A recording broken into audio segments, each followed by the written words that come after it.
बिस्मिल्लाहिर्रहमानिर्रहीम। Top most repeated MCQs जो general knowledge के हैं, और ये वो एमसीक्यूज़ हैं जो आपको हर एग्ज़ाम में देखने को मिल रहे होते हैं, चाहे वो एफपीएससी का हो, एनटीएस का हो, सीटीएस का हो, पीटीएस का हो या पीपीएससी का हो, क्योंकि ये निचोड़ हैं उन एमसीक्यूज़ का जो आपको जियोग्राफी में या वर्ल्ड इंफॉर्मेशन से दिए जा रहे होते हैं।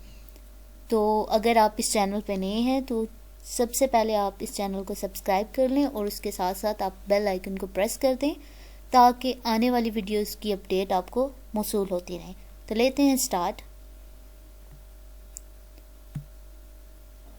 अर्थ rotates on its axis at N inclination of, यानी अर्थ जो है वो कितनी उसका एक्सिस कितना होता है जब वो रोटेट कर रही होती है। तो करेक्ट ऑप्शन है 23.5। इससे रिलेटेड, यानी हमने रोटेशन की बात की, तो इससे रिलेटेड हमारे पास दो और एमसीक्यूज जो हमें देखने को मिल रहे होते हैं।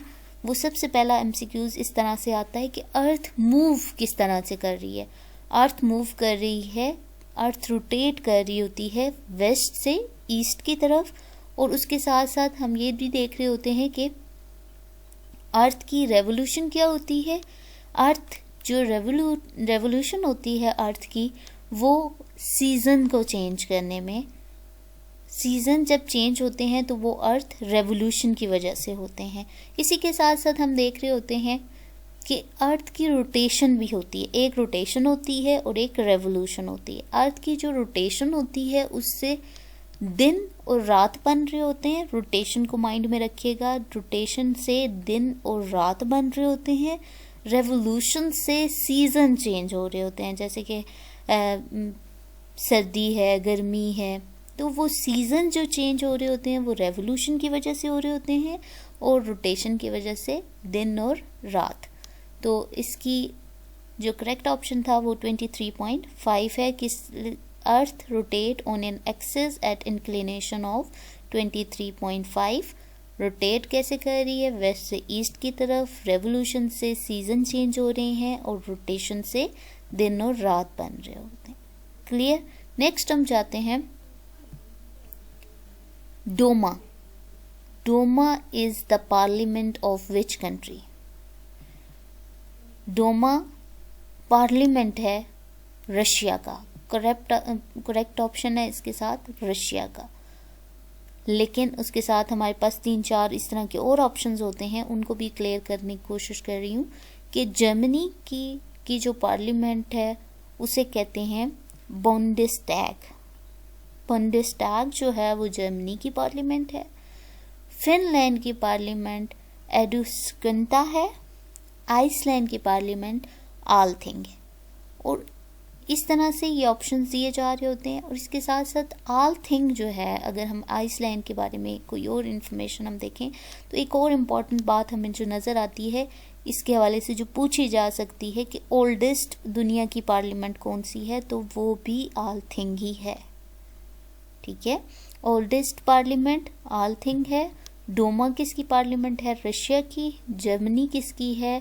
बुंडेस्टैग की। फिनलैंड एडुस्कुंटा की। और आइसलैंड आलथिंग की। और ओल्डेस्ट जो पार्लियामेंट है वर्ल्ड की वो कौन सी है? आलथिंग। ठीक है। Next is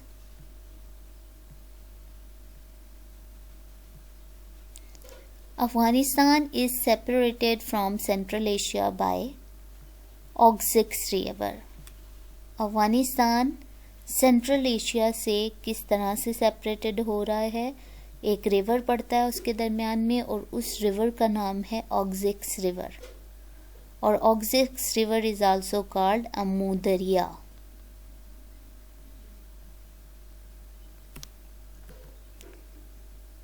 next is Kafir. Kafir fort is located in which province of Pakistan? तो काफिर फोर्ट जो है वो खैबर पख्तूनख्वा में लोकेटेड है। काफिर fort is located which province of Pakistan? Khyber Pakhtunkhwa. When national anthem of Pakistan improved, यानी बन चुका था लेकिन इम्प्रूव्ड कब हुआ, तो नेशनल एंथम जो है वो इम्प्रूव्ड हुआ अगस्त 1954 में। ठीक है, national anthem of Pakistan improved in 1954। और इसके राइटर कौन थे? हफीज़ जलंधरी थे, यानी उन्होंने कुछ बुक में लिखा था, चिरागे सहर में लिखा था। उसका म्यूज़िक किसने कंपोज किया था? अहमद जी छागला ने। 3 बातें पाकिस्तान के जो नेशनल एंथम है उसके हवाले से पूछी जा सकती हैं। पहले नंबर पे इम्प्रूव कब हुआ? 1954 में। लिखा किसने? हफीज़ जलंधरी ने। कौन सी बुक में लिखा? चिरागे सहर में। और उसका म्यूज़िक किसने कंपोज किया? अहमद जी छागला ने। Ariana is airline of which country? Ariana किस मुल्क की एयरलाइन का नाम है? Japan, China, Pakistan, Afghanistan? तो जो करेक्ट ऑप्शन है Ariana is airline of Afghanistan. Afghanistan की एयरलाइन का नाम है आरियाना। नेक्स्ट है, who was the first viceroy of India? India के फर्स्ट वायसराय कौन थे? Lord Curzon, Lord Canning, Lord weevil, Lord Mountbatten? तो फर्स्ट यहाँ पे समझने की ज़रूरत ये है कि फर्स्ट जो वायसराय थे वो लॉर्ड कैनन थे, लेकिन जो लास्ट थे वो लॉर्ड माउंटबेटन थे। उसके साथ साथ जो शॉर्टेस्ट टेनोर था, यानी कम टाइम के लिए अगर अब पूछा जाए कि कम जो शॉर्टेस्ट टेनोर किस वायसराय का था इंडिया में, तो वो था लॉर्ड माउंटबेटन का ही। और लॉन्गेस्ट टेनोर देखें तो लॉर्ड लिंथलिगो में। ठीक है, इसका जो है लॉर्ड लिंथलिगो जो है उसका लॉन्गेस्ट टेनोर था। ठीक है, फर्स्ट कौन थे? लॉर्ड कैनन थे। शॉर्टेस्ट लास्ट कौन थे? लॉर्ड माउंटबेटन थे। शॉर्टेस्ट उनका टेनोर भी उन्हीं का था, लॉर्ड माउंटबेटन का था। और उसके बाद लॉन्गेस्ट टेनोर अगर हम देखें तो लॉर्ड लिंथलिगो का है। ठीक है, नेक्स्ट की तरफ चलते हैं कि नेक्स्ट हम ये देखते हैं कि लॉर्ड कर्जन जो थे, यानी सारे ऑप्शंस को हम क्लियर करने की कोशिश करेंगे ताकि आपको करेक्ट ऑप्शन जो है वो क्लियर समझ आ जाए।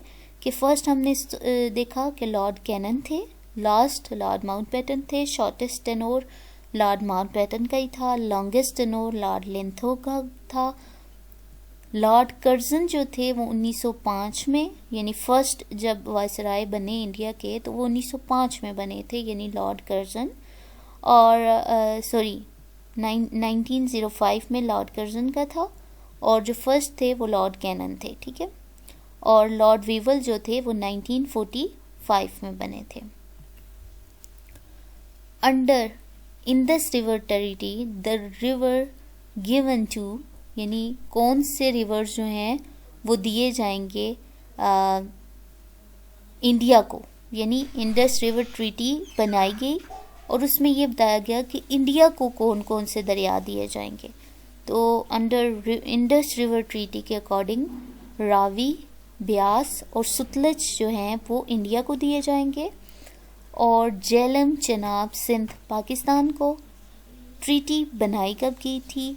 19 सितंबर 1960 को। ब्रोक्ड कब की गई? वर्ल्ड बैंक ने की। और उस वक्त जो पाकिस्तान के प्रेसिडेंट थे वो अयूब खान थे और इंडियन जो प्रेसिडेंट थे जो जवाहरलाल नेहरू थे। यानी Indus water treaty, Indus water treaty के अकॉर्डिंग कौन से दरिया इंडिया को दिए जाने थे? रावी, ब्यास और सतलज। और पाकिस्तान को झेलम, चेनाब, इंडस। लेकिन यहाँ पूछा किसका गया है? इंडिया का। तो हमारा जो करेक्ट ऑप्शन है वो है रावी, ब्यास और सतलज।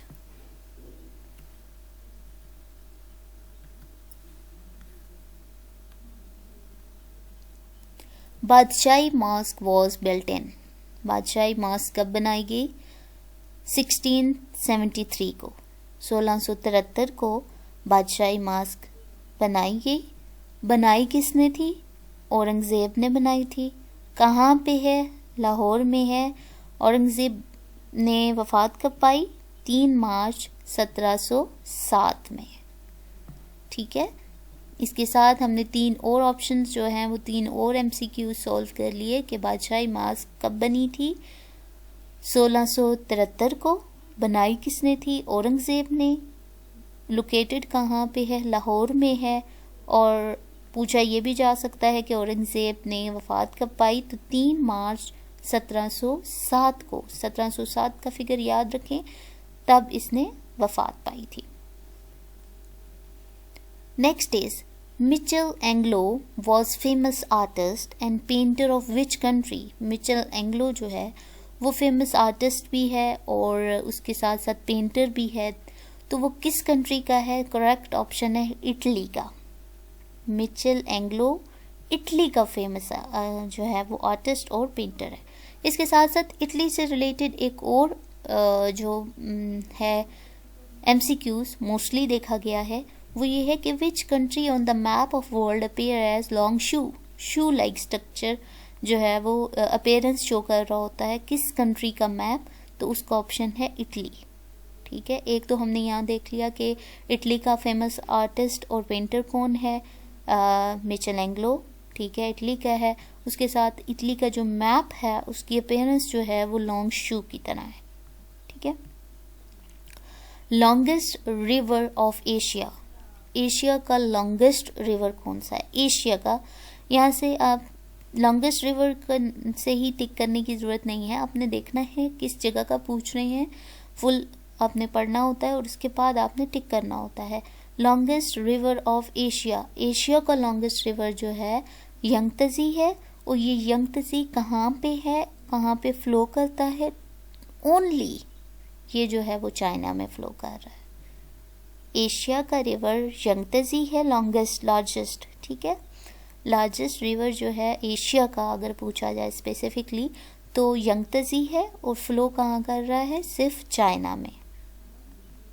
नेक्स्ट है mention the nickname of atomic bomb that was dropped Hiroshima in 1945। Hiroshima पे जो एटॉमिक बम गिराया गया था 1945 में वो कौन सा था? हिरोशिमा पे 1945 में लिटिल बॉय के नाम से बम गिराया गया था और उस एटॉमिक बम का नाम था लिटिल बॉय। और कब गिराया गया था? डेट कौन सी थी? 6 अगस्त 1945 को लिटिल बॉय के नाम से हिरोशिमा पे बम गिराया गया था। और उसके साथ साथ 2 इम्पॉर्टेंट डेट हैं एटॉमिक बम के हवाले से। एक है हिरोशिमा पे एक बम गिराया गया था 1945 में, और दूसरा जो बम है वो नागासाकी पे जो है वो ड्रॉप किया गया था 9 अगस्त को 1945। यानी 6 अगस्त को एक गिराया गया था हिरोशिमा के ऊपर। ठीक है, लिटिल बॉय उसका नाम था। उसके कुछ अरसे बाद लाइक 9 अगस्त, यानी 6 अगस्त से 9 अगस्त कुछ टाइम के बाद जो है वो फैट मैन का नाम था उस बम का, और वो नागासाकी के ऊपर गिराया गया था। ठीक है, next is who is the founder of Wikipedia? Who is the founder of Wikipedia? Wikipedia का फाउंडर जिमी वेल्स है। ठीक है, विकिपीडिया का फाउंडर कौन है? Jimmy Wales. और ये तीनों ये जो है थोड़ी कन्फ्यूजन यहाँ पे क्रिएट कर देते हैं कि वो तीनों के तीनों फाउंडर हैं, बट विकिपीडिया का फाउंडर जिमी वेल्स है। बिल गेट्स माइक्रोसॉफ्ट का फाउंडर है। जूलियन असंजे विकीलीक का फाउंडर है। तो आपने ये समझना है कि विकिपीडिया है, फाउंडर है विकिपीडिया है तो जिमी वेल्स है। फाउंडर होता माइक्रोसॉफ्ट होता तो बिल गेट होता, फाउंडर होता विकीलीक होता तो जूलियन असंजे होता, लेकिन founder of Wikipedia is Jimmy Wales. तो ये थे हमारे पास कुछ मोस्ट इम्पॉर्टेंट जनरल नॉलेज के MCQs जिनको हमने कोशिश की कि कवर कर सकें।